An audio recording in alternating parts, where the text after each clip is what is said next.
UP के CM Yogi Adityanath इस वक्त मीडिया से बात कर रहे हैं। आइए आपको सीधे वहीं लेकर चलते हैं।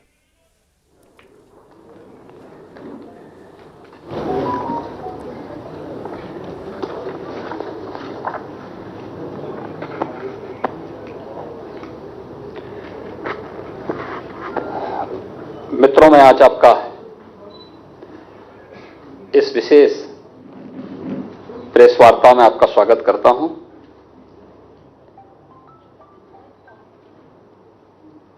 आज की प्रेस वार्ता मुख्य रूप से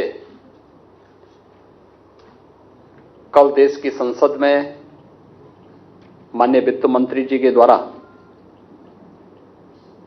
वर्ष 2023-24 के लिए जो बजट प्रस्तुत किया गया था,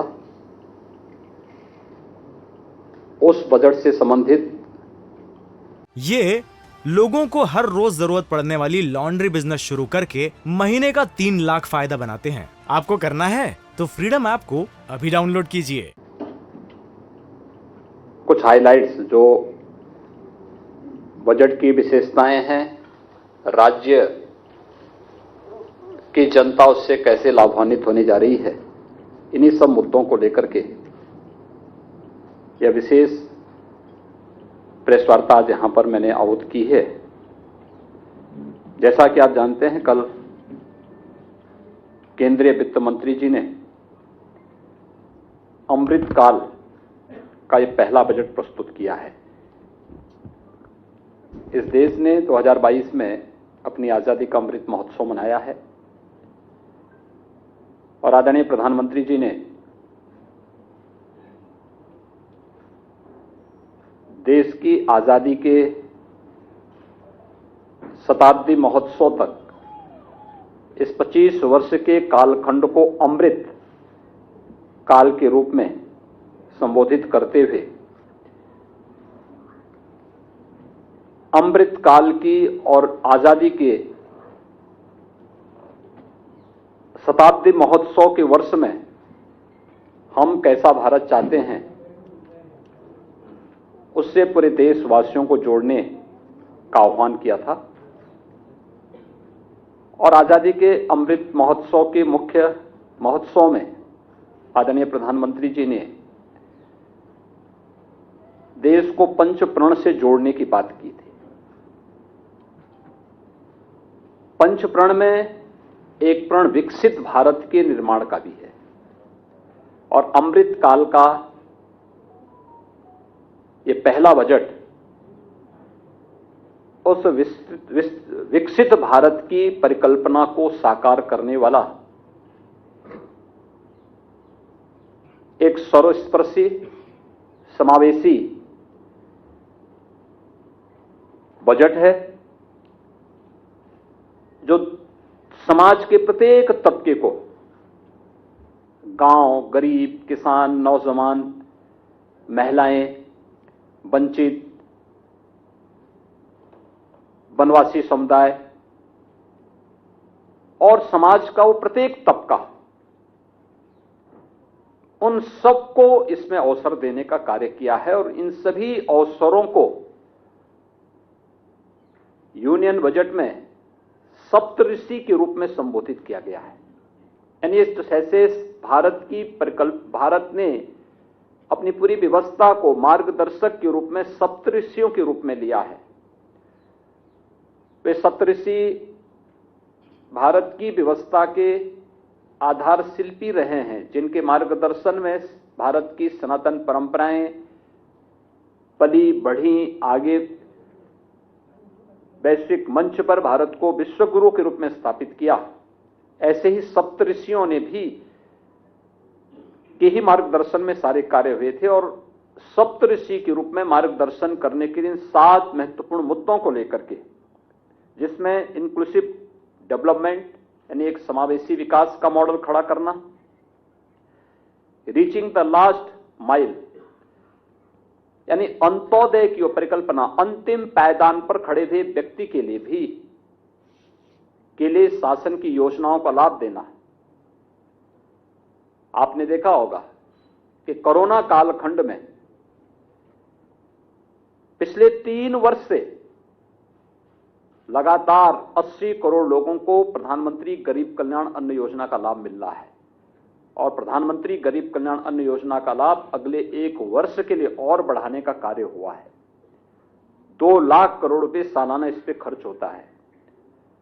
यह भी इस योजना का इस बजट का एक महत्वपूर्ण हिस्सा है। इंफ्रास्ट्रक्चर एंड इन्वेस्टमेंट,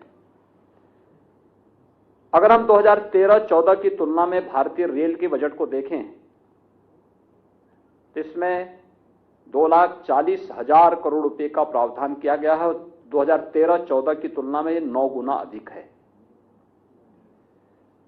हाईवेज के बारे में देखेंगे तो एक बड़ा इंफ्रास्ट्रक्चर डेवलपमेंट के लिए 50 नए एयरपोर्ट, हेलीपोर्ट, वाटरवेज आदि के लिए भी प्रावधान किया गया है और इसका सर्वाधिक लाभ उत्तर प्रदेश लेने जा रहा है, क्योंकि उत्तर प्रदेश के पास सबसे बड़ा रेल नेटवर्क, देश का सबसे बड़ा रेल नेटवर्क हमारे पास है। उत्तर प्रदेश के पास सबसे बड़े पैमाने पे नए हाईवेज के प्रस्ताव उत्तर प्रदेश ने भेजे हैं और उत्तर प्रदेश इस दिशा में कार्य कर रहा है और पिछले 5 वर्ष के अंदर जितने भी हाईवे, जितना भी इंफ्रास्ट्रक्चर का कार्य उत्तर प्रदेश के अंदर हुआ है, वह उत्तर प्रदेश के नए परसेप्शन को और नए उत्तर प्रदेश के बारे में सबका ध्यान आकर्षित करता है। स्वाभाविक रूप से इस इंफ्रास्ट्रक्चर का लाभ भी उत्तर प्रदेश को सबसे अधिक होने जा रहा है। प्रदेश के अंदर सक्षमता को सामने ढाला, अनलीजिंग द पोटेंशियल, यह इसका चौथा भाग है और इसके बारे में उत्तर प्रदेश की अंदर की, जो हम लोग पहले से कहते आ रहे हैं कि उत्तर प्रदेश अनंत संभावनाओं वाला प्रदेश है।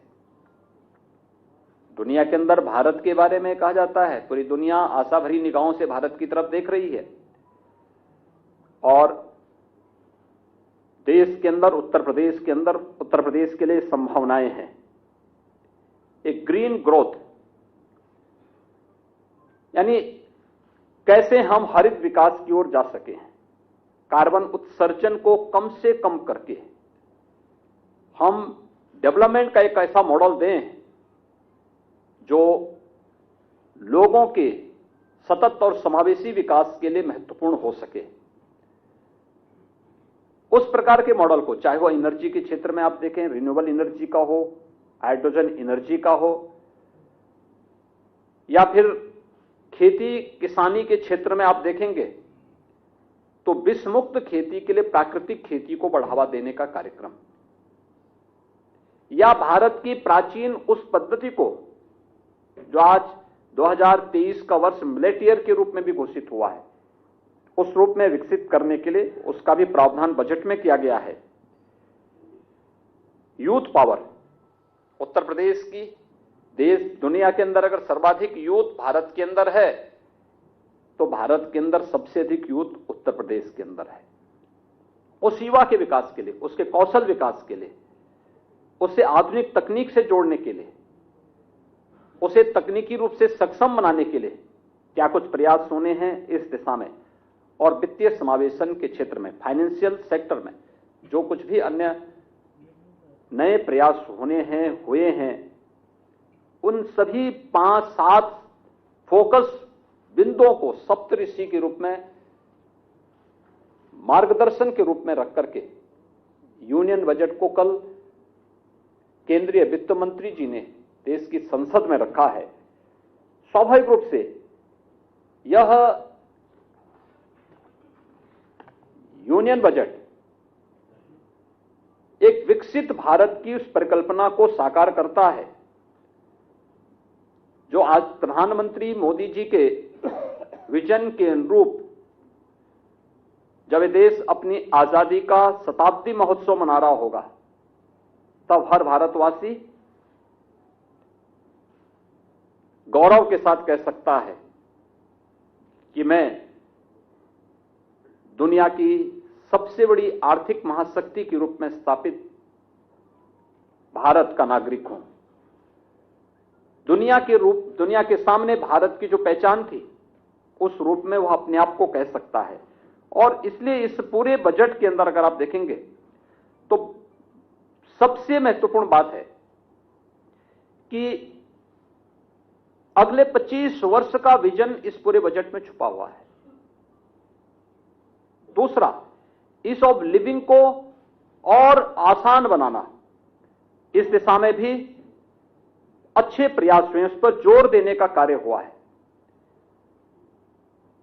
बजट में भारत की आर्थिक विकास दर को 7% तक पहुंचाने के लक्ष्य के साथ कार्य करना। आज के दिन पर भारत की विकास दर दुनिया के अंदर बड़े देशों में सबसे तेज गति से चलने वाली अर्थव्यवस्था के रूप में है। विगत अगर हम लोग 9 वर्षों की इस गति को देखें तो भारत के अंदर पर कैपिटा इनकम दोगुने से अधिक हुई है। भारत दुनिया के अंदर सबसे बड़ी अर्थव्यवस्था के रूप में आगे बढ़ रहा है। आज भारत दुनिया की 5वीं बड़ी अर्थव्यवस्था के रूप में स्थापित हो चुका है और यूनियन बजट में इन सभी बातों को ध्यान में रख करके कार्य किया गया है। अंत्योदय के लक्ष्य को ध्यान में रख करके प्रधानमंत्री गरीब कल्याण अन्न योजना का लाभ देश के अंदर अगर 80 करोड़ लोग ले रहे हैं तो उसका भी सर्वाधिक लाभ उत्तर प्रदेश के लोगों को मिल रहा है। इसमें 15 करोड़ लोग उत्तर प्रदेश के अंदर इस योजना के साथ जुड़े हुए हैं। प्रधानमंत्री आवास योजना, इसके बजट में काफी वृद्धि हुई है। पिछले 6 वर्षों के अंदर उत्तर प्रदेश को 45.5 लाख से अधिक प्रधानमंत्री आवास योजना के आवास उपलब्ध हुए हैं और अभी हाल ही में उत्तर प्रदेश को प्रधानमंत्री आवास योजना के अंदर 10 लाख नए आवास उपलब्ध हुए हैं और मेरा अनुमान है कि जो शेष 4 लाख लोग अभी तक इस आवास से वंचित थे। ये लोगों को हर रोज जरूरत पड़ने वाली लॉन्ड्री बिजनेस शुरू करके महीने का 3 लाख फायदा बनाते हैं। आपको करना है तो फ्रीडम ऐप को अभी डाउनलोड कीजिए। यूनियन बजट में उनके लिए भी आवास का प्रावधान हो गया है। उत्तर प्रदेश पूरी तरह सेचुरेट होगा और प्रधानमंत्री आवास योजना का लाभ उत्तर प्रदेश के उस हर व्यक्ति को जो सेक्स सूची 2012 में उस सूची के अंदर था, वह हर व्यक्ति उत्तर प्रदेश के अंदर प्रधानमंत्री आवास योजना से पूरी तरह सेचुरेट हो जाएगा। इसमें भी काफी बड़ी योजना यानी लगभग 69,000 करोड़ रुपए का प्रस्ताव किया गया है। 66% की बढ़ोतरी केवल पीएम आवास योजना के अंतर्गत ईज ऑफ लिविंग के लक्ष्य को ध्यान में रख करके इस कार्यक्रम को आगे बढ़ाने का कार्य हुआ है। 25 करोड़ की आबादी देश की उत्तर प्रदेश में निवास करती है।